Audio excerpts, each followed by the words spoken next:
પરીક્ષિત મહારાજના જન્મ પછી પરીક્ષિત મહારાજ 16 વર્ષની ઉંમર થઈ છે. પરીક્ષિત મહારાજે પોતાના જીવનમાં બહુ ઘણા બધા યજ્ઞ કર્યા. એકવાર બન્યું એવું, પરીક્ષિત મહારાજ મૃગયા કરવા માટે જંગલની અંદર ગયા. એ સમયે પરીક્ષિત મહારાજે એક દ્રશ્ય જોયું. કોઈ એક કાળો પુરુષ હતો ને, એ બળદના પગ કાપતો હતો. આ બળદના 3 પગ કપાઈ ગયા હતા, એક પગ બાકી રહી ગયો હતો. એ સમયે પરીક્ષિત મહારાજે આવીને એ કાળા પુરુષને અટકાવીને કીધું, ભાઈ તું કોણ છો? આ બળદના પગ કાપે છે, મારા રાજ્યમાં અને આવી હિંસા કરે છે. બસ એ સમયે આ કાળા પુરુષે કીધું કે હે પરીક્ષિત મહારાજ, શ્રી કૃષ્ણ ધામમાં ગયા ને પછી મારો યુગ ચાલુ થયો, મારું નામ કલયુગ છે. આ કાળો પુરુષ કોણ હતો? કળયુગ. અને આ જેના બળદના પગ કાપ્યા ને, વાસ્તવમાં એનું નામ છે ધર્મ. ધર્મના 4 ચરણ છે, 4 પગ છે: સત્ય, દયા, પવિત્રતા ને દાન. જેમ જેમ યુગ પૂરો થાય ને તેમ તેમ ધર્મના એક એક પગ કપાતા જાય છે. કળયુગ અત્યારે કેવલ ને કેવલ એક પગ ઉપર ઉભો છે. માફ કરજો, ધર્મ કેવલ ને કેવલ એક પગ ઉપર ઉભો છે. એ પગનું નામ છે દાન. કળયુગમાં દાનનું અતિ મહત્વ બતાવ્યું છે. એટલા માટે ભગવાને આપ્યું હોય તો દાન કરવાનું. વ્યાજે લાવીને દાન કરાય નહીં, ઉછીના લાવીને કથાય ન કરાય. ભગવાને આપ્યું હોય તો ચોક્કસ દાન કરવાનું. ધર્મ અત્યારે કેવલ ને કેવલ એક ચરણ ઉપર જ ઉભો છે. આ કાળા પુરુષ એનું નામ છે કળયુગ. કળયુગને પરીક્ષિત મહારાજે કીધું કે તમે મારા રાજ્યમાંથી જતા રહ્યો.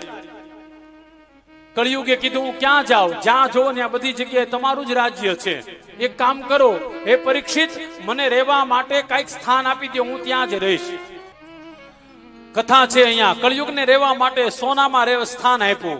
અને પછી ધર્મ રૂપી બળદને લઈ અને ધરણી રૂપી ગાયને લઈ પરીક્ષિત મહારાજ પોતાના રાજ્યમાં જતા રહ્યા. એક વખત બન્યું એવું, કથા સાંભળજો. એકવાર બન્યું એવું, પરીક્ષિત મહારાજ પોતાના વડવાઓનો જે પટારો હતો ને, પટારો ખોલ્યો. આ છોકરાઓને ખબર છે તમને, યુવાનોને પટારો કેને કહેવાય ખબર છે તમને? હે, નાનું બોક્સ તો મોટું બોક્સ. આ બધે ધોળા માથા વાળાને ખબર જ હોય. આ છોકરાઓને પટારા બતાવજો, ગામડે આવે ને તો ક્યારેક. મુંબઈ વાળા છોકરાઓને ઓછી ખબર હોય પટારામાં. આમ પટારો હોય ને બહુ મજબૂત હોય બેટા, બહુ એટલે બહુ મજબૂત હોય. હથોડા લઈને તોડે ને તોય ન તૂટે.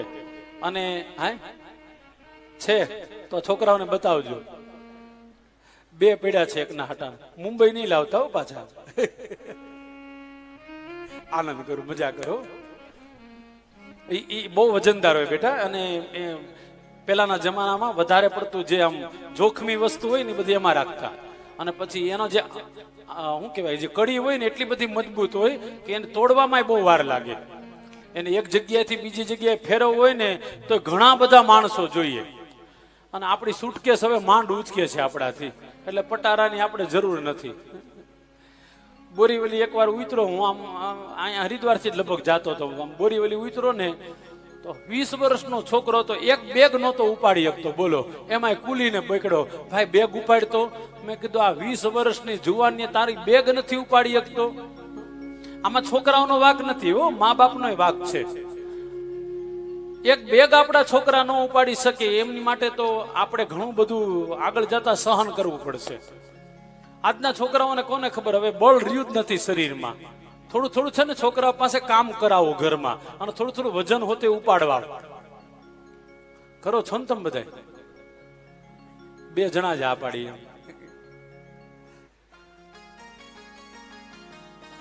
અને બહુ સત્ય વાત છે સાહેબ. આ શરીરને સ્વસ્થ રાખવું હોય ને તો થોડું થોડું સતત મહેનત કર્યા કરો, પરિશ્રમ કર્યા કરો, એસી થી થોડા દૂર રહ્યા કરો. અને ભોજનમાં જેટલું બને એટલું સારી વસ્તુ ખાઓ. બહાર જઈને કોઈને કહેતા નહીં તો કહું, નહીં કહો ને. શનિવારના દિવસે છે ને અડદની દાળ ખાવાની જ, ગમે એ થાય. તમે ખાવ છો કે નહીં? ખાવાની જ. એમાં ક્યાંય ઉભડાઈ ન જાય આપણે. મગ બુધવારને દિવસે મગ ખાવાના એટલે ખાવાના જ. આ બધી શરીરને પુષ્ટિ આપે છે, આપણું શરીર સારું રહે. આવું બધું નાનું મોટું કરતું રહેવું જોઈએ. સોમવારની દિવસે શું ખવાય કયો જોઈએ? હે પીઝા તો સોમવારને દિવસે લાડવા ખાવા જોઈએ, એમાં ગોળ નાના હારી પેટ ઘી નાખેલું હોય, 2-3 દાબી જ જવાનું. સાહેબ એક પણ પ્રકારનું નુકસાન ન થાય હો. આમાં જેટલા બેઠા છે આ લાડવા ખાઈને જોજો, લાડવા ખાવાથી કોઈ દી નુકસાન ન થાય, ન થાય, ન થાય. એક ફાયદો થાય, તરત નીંદર આવી જાય.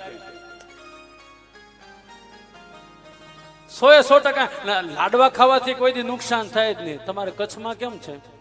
કચ્છના લાડવા મેં ખાધા છો, અમારા ભાઈ કચ્છથી આવ્યો છે. કચ્છના લાડવા ખાવ ને તો આપડા 2 હાથ ટૂંકા પડે, અવડા મોટા મોટા હો. અને એ લાડવા ખાવ ને તમે, એકે તો માણા બઠ્ઠો થઈ જાય. કાંઈ નહીં, આજે છોકરાઓને ખવડાવજો. બીજું બધું ખાવા કરતા સારી વસ્તુ ખાવી. લાડવા ખાઓ ને માથે ડાળના હબડકા મારતા જાવ આપણી ભાષામાં. બોલો દ્વારિકાધીશ કી જય. કથા છે અહીંયા, પરીક્ષિત મહારાજે પોતાના જૂના જમાનાનો પટારો ખોલ્યો અને જ્યાં પટારો ખોલ્યો એમાંથી એક મુંગટ જોયો. આ મુંગટ કાઢીને પરીક્ષિતે પોતાના મસ્તક ઉપર પહેર્યો. વાસ્તવમાં મુંગટ કોનો હતો? તો કે જરાસંધનો મુંગટ હતો. જરાસંધને જીતીને ભીમ ઈ મુંગટ લાવ્યો હતો અને પટારામાં મૂકી દીધો હતો. અને વડીલોનો ખજાનો જ્યારે એને જોયો પરીક્ષિત, એટલે એ મુંગટ માથે પહેરી અને હરણાઓનો શિકાર કરવા માટે જાય છે. બહેનું એવું, હરણાઓના શિકાર કરતા કરતા પરીક્ષિત એટલો બધો થાકી ગયો કે પોતાનો રથ એક ઋષિના આશ્રમ પાસે મૂકી અને પરીક્ષિત મહારાજ ઋષિના આશ્રમમાં ગયા. એ ઋષિનું નામ છે સમ્યક ઋષિ. સમ્યક ઋષિ આંખ બંધ કરીને તપમાં બેઠા હતા.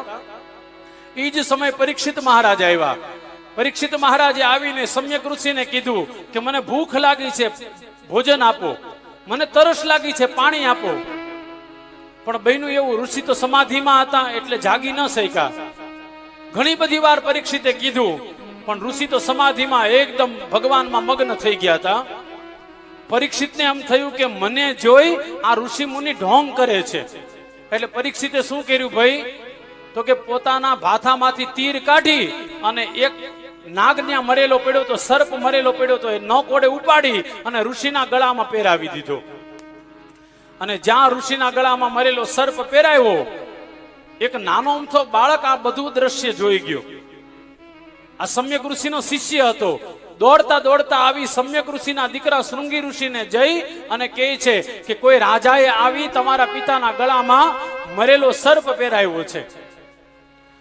તમારા પિતાના ગળામાં મરેલો સર્પ પહેરાવ્યો. જ્યાં એટલું સાંભળ્યું ને ત્યાં તો શૃંગી ઋષિની આંખ લાલ ચોળ થઈ ગઈ.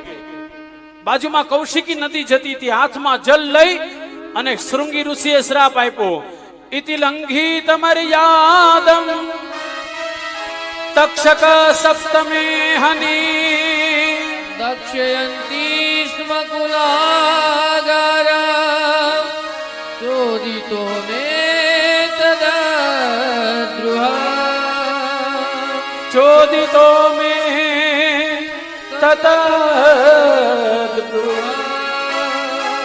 શૃંગી ઋષિ હાથમાં કૌશિકી નદીનું જલ લઈ અને શ્રાપ આપ્યો, જેણે મર્યાદા છોડીને મારા પિતાના ગળામાં મરેલો સર્પ પહેરાવ્યો છે એને આજથી 7મા દિવસે તક્ષક નામનો નાગ કરડશે. ભયંકર શ્રાપ આપ્યો. જલ નીચે મૂક્યું. શૃંગી ઋષિ સમ્યક ઋષિ પાસે આવ્યા. પિતાના ગળામાં મરેલો સર્પ જોયો. પિતાને જગાડ્યા. પિતાએ આંખ ખોલી જોયું તા તો ગળામાં મરેલો સર્પ છે. કીધું બેટા કોણે પહેરાવ્યો? તો કે કોઈ રાજા આવ્યા હતા અને મેં એને શ્રાપ આપી દીધો છે. સમ્યક ઋષિએ પોતાના દીકરા શૃંગી ઋષિને ખીજાણા. કીધું બેટા આપણા આશ્રમમાં કોક આવે તો આપણે એને ભોજન આપવું જોઈએ, પાણી પીવડાવવું જોઈએ, એના બદલે તમે એને શ્રાપ આપ્યો. કોણ હતા એ રાજા? તો કે એ તો કઈ ખબર નથી. બસ એ જ સમયે આંખ બંધ કરી સમ્યક ઋષિએ જોયું કઈ કઈ ઘટના બની હતી.